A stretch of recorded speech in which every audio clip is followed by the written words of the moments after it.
6 on 6 of. अगर आपने एक जहाज भी सेल मारी होगी तो आपको 6 ऑन 6 ऑफ का खौफ ज़रूर सताता होगा। ये है आकाश, एक सेकंड मेट FGCOC होल्डर जिन्होंने 2 कॉन्ट्रैक्ट थर्ड ऑफिसर रैंक में कर चुके हैं, लेकिन अब वो करियर चेंज करना चाहते हैं। लेकिन क्यों? यही 6 ऑन 6 ऑफ के कारण। जी हाँ, और उन्होंने ये 2 कॉन्ट्रैक्ट 2 अलग अलग कंपनी से करी थी। पहली कंपनी में शॉर्ट वॉयजेस के कारण उन्होंने लगभग अपना सारा कॉन्ट्रैक्ट 6 ऑन 6 ऑफ में गुजारा। दूसरे कंपनी में लॉन्ग वॉयजेस मिली, लेकिन 6 ऑन 6 ऑफ ने इनका पीछा नहीं छोड़ा। उन्हें स्लीप डिसऑर्डर से सामना करना पड़ा, हाई कोलेस्ट्रॉल लेवल से उभरना पड़ा और अब वो करियर चेंज करना चाहते हैं। लेकिन आप सोच रहे होंगे 6 ऑन 6 ऑफ या इरेगुलर स्लीप पैटर्न से इतना प्रॉब्लम क्या है? रेगुलेशंस के हिसाब से रेस्ट तो मिल ही रही है। प्रॉब्लम है, और ये प्रॉब्लम बहुत बड़ी है। आइए जानते हैं इस वीडियो में। Food, do you know what your body must have to survive?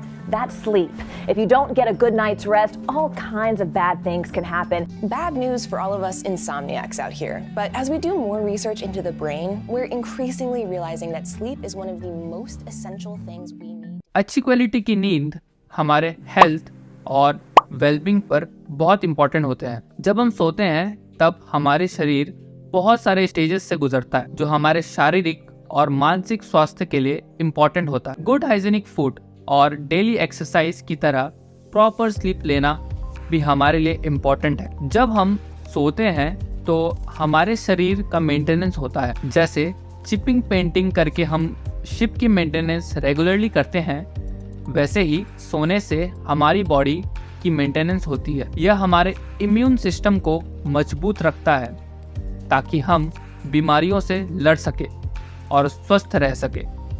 नींद हमारे ब्रेन फंक्शन में भी क्रूशियल रोल निभाता है। कई सारे शिप्स एक्सीडेंट्स के पीछे इम्प्रॉपर स्लीप और फटीग ही रूट कॉज होता है। कई सारे स्टडीज प्रूव करती हैं कि इम्प्रॉपर स्लीप और इरेगुलर स्लीप पैटर्न से ओवरवेट, हार्ट डिजीजेस और कई सारी ऐसी बीमारियां होने की चांसेस बढ़ जाती है। सीफेरर्स को जिन चैलेंजेस से गुजरना पड़ता है, continuous vibration, continuous rolling, pitching, ये सारे टिप्स सीफेरर्स के लिए काम नहीं आएंगी। तो सीफेरर्स के लिए क्या सॉल्यूशन है? सॉल्यूशन से पहले हमें एक स्टडी पे ध्यान देना होगा जो सीफेरर्स के स्लीप से रिलेटेड है। ये स्टडी करी गई थी 2 कंटेनर शिप्स और 1 बल्क कैरियर में। सबसे चौंकाने वाली फाइंडिंग ये है कि 91.6% सीफेरर्स स्लीप डिस्टर्बेंस फेस करते हैं एटलीस्ट 1 इन्वायरमेंटल फैक्टर से, जैसे कि noise, temperature, light, ship movements, odours और पुअर बेडिंग कंडीशंस की वजह से। जब मैं ये स्टडी को पढ़ रहा था, I realise it is hell of a truth. कितनी ही बार इन माई वॉच मैं और चीफ ऑफिसर बैक पेन और इम्प्रॉपर स्लीप की बातें करते थे। क्या आपने कभी इन किसी भी कंडीशन से इम्प्रॉपर स्लीप महसूस किया है ऑन बोर्ड शिप?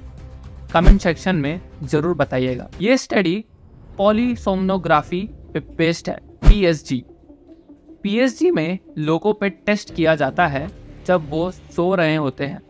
उनके डाटास को रिकॉर्ड किया जाता है एक ग्राफ में। डाटास जैसे कि brain waves, skeletal muscle activity, blood oxygen levels, heart rate, breathing rate और आई मूवमेंट्स। सीफेरर्स को extreme work and living conditions में रहना होता है और ये इम्पैक्ट करता है sleep patterns and day time sleepiness में।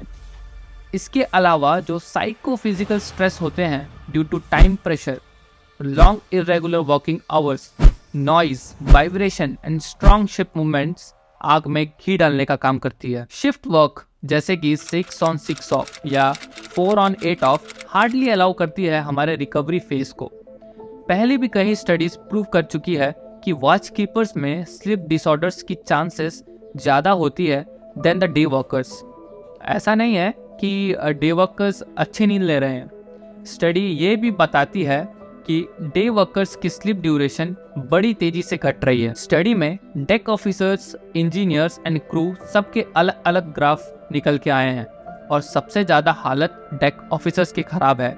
इन words of sleep. World maritime university के 2020 के रिपोर्ट से ये भी पता चलता है कि सीफेरर्स लीगल वर्क या रेस्ट आवर्स से कॉम्प्लाई नहीं कर पा रहे हैं due to less number of crews and strict labour contracts, जिसके वजह से सीफेरर्स को एडिशनल प्रेशर झेलना पड़ रहा है और इवेंचुअली ओवरवर्क एंड फैटिग बढ़ रही है। स्टडी से ये भी पता चलता है कि 6 on 6 ऑफ की वजह से खाने और सोने के बीच का इंटरवल बहुत कम हो जाता है, जिसके वजह से वेट गेन और फैट की परसेंटेज बढ़ती हुई दिखती है वॉच कीपर्स में। स्टडी ये भी रिवील करती है कि मिडनाइट से लेकर 4 AM के बीच में के वॉच में सबसे ज्यादा स्लीपीनेस फील होती है due to irregular sleep patterns of watch keepers. इस स्टडी में 13 रेटिंग्स एंड 6 ऑफिसर्स थे, उसमें भी 11 watch keepers and 8 day workers थे। दोनों group watch keepers and day workers के केस में डे स्लीपीनेस नॉर्मल से ज़्यादा रिकॉर्ड हुई।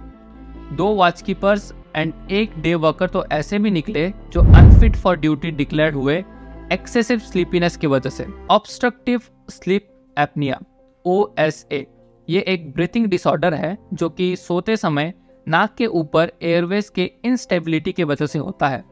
आपने कई बार एक्सपीरियंस किया होगा कि सोते सोते आप अचानक से उठ गए हो अनकंफर्टेबल फील होने की वजह से।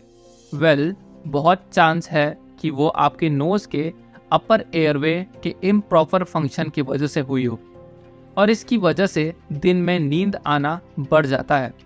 कई सारे शिप एक्सीडेंट्स के स्टडी के रिपोर्ट से अल्टीमेटली यही रूट कॉज मिलता है, improper sleep fatigue, which is ultimately human error. Watch keepers और डे वर्कर्स दोनों के केस में OSA लगभग सेम था and in comparison with normal people seafarers की OSA बहुत ज़्यादा हाई है, which means more day sleepiness, more fatigue. Study ये भी बताती है कि age is also a factor जो ध्यान देने लायक है। जितनी ज़्यादा एज उतनी ही ज़्यादा स्लीप डिसऑर्डर के चांसेस है सीफेरर्स में, but length of stay on board के केस में ये डिफर करती है। जितनी ज़्यादा दिन आप गुजारेंगे शिप पर, उसके हिसाब से आपकी बॉडी वो चेंजेस के अनुसार ढलनी स्टार्ट हो जाएगी। ये स्टडी कोई सजेशन तो नहीं देती, बट यहाँ 2-4 बातों का ध्यान रखना ज़रूरी है, जैसे कि अल्कोहल कंजम्पशन। कहीं सीफेरर्स सोने से पहले अल्कोहल कंज्यूम करते हैं अच्छी नींद के लिए। ये चीज़ 1-2 दिन आपकी मदद ज़रूर करेगी, बट अल्टीमेटली आपको इंसोम्निया के जाल में फंसा देगी। सो avoid drinking alcohol before sleeping. Taking shower before bed. हमारे शरीर के टेम्परेचर को एवरेज एटमॉस्फेरिक टेम्परेचर से 1 डिग्री कम होता है तभी हम सो पाते हैं।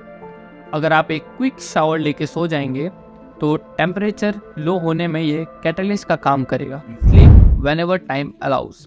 मेरे लास्ट शिप में एक कैप्टन थे और उनकी साइन ऑफ थी उस दिन। हमारे सेकंड ऑफिसर ने पूछा, सर कोई एडवाइस आप देना चाहें? तो उन्होंने कहा, जहाज़ में तो भाई एक ही एडवाइस है, जब टाइम मिले सो जाओ।